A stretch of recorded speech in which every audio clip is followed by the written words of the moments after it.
Yan, busy-busy ang aking ama at saka aking ina. Tingnan mo yung aking ina, oh.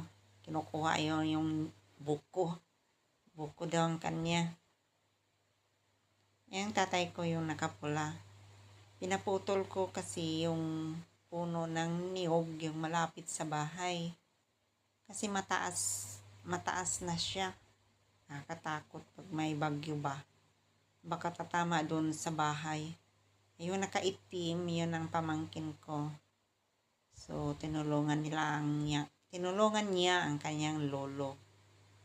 Pero gusto naman niya doon, yan, na yung ano lang,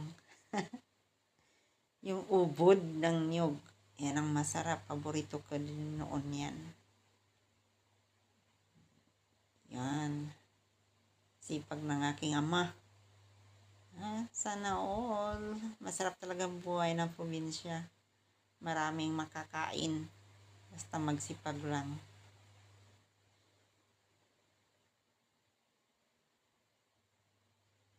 Taga-assist na yung apo niya.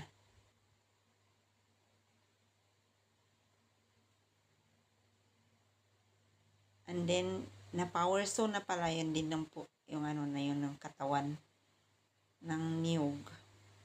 Maganda din yun. Gamitin sa paggawa ng bahay. Diba?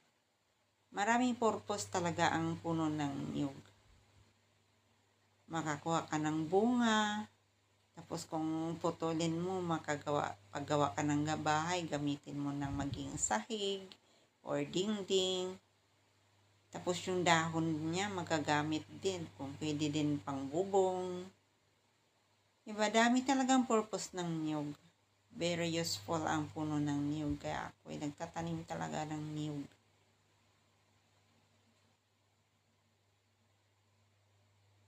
Tapos yung bunga niya, makakain natin. Tsaka kung ano tuyo, mabibinta na. Yan.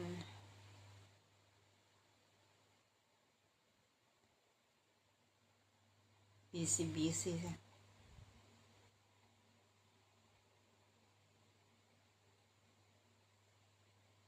Nakakatakot kasi pag may bagyo.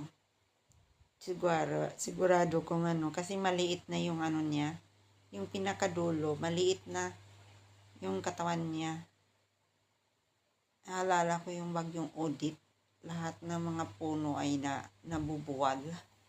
Kaya pinaputol ko na kaysa tatama pa ng bahay.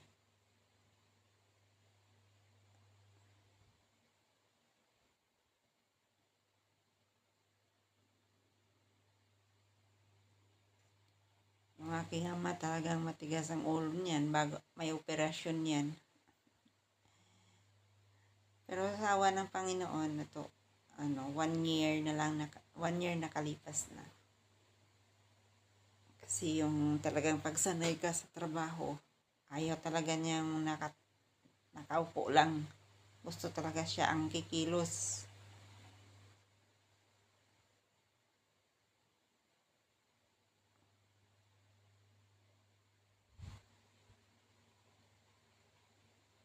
Inaayos niya kasi bibigyan niya yung apo yung ubod ng niyog. Kasi yung gustong-gusto ng apo niya.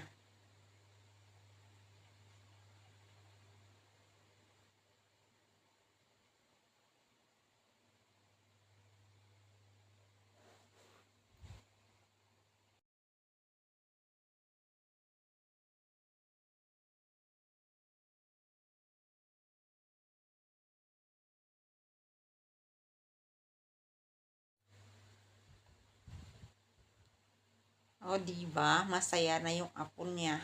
Oh, diba? Tirada na niya yung ubod niya. Ito ang paborito ko rin noon. Yung ubod ng niyog. Masarap talaga. Busog ka na niyan kahit hindi ka nakakain ng rice.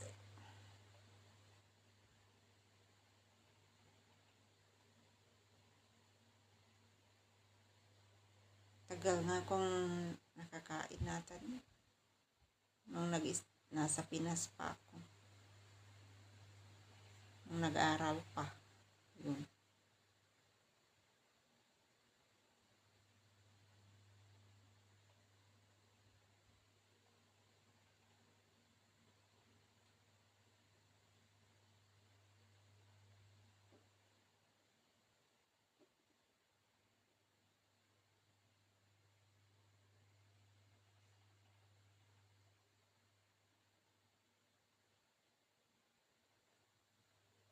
Matyaga siya, magtanggal naman kasi gustong gusto talaga niya yung ubod. Tiyagaan talaga niya.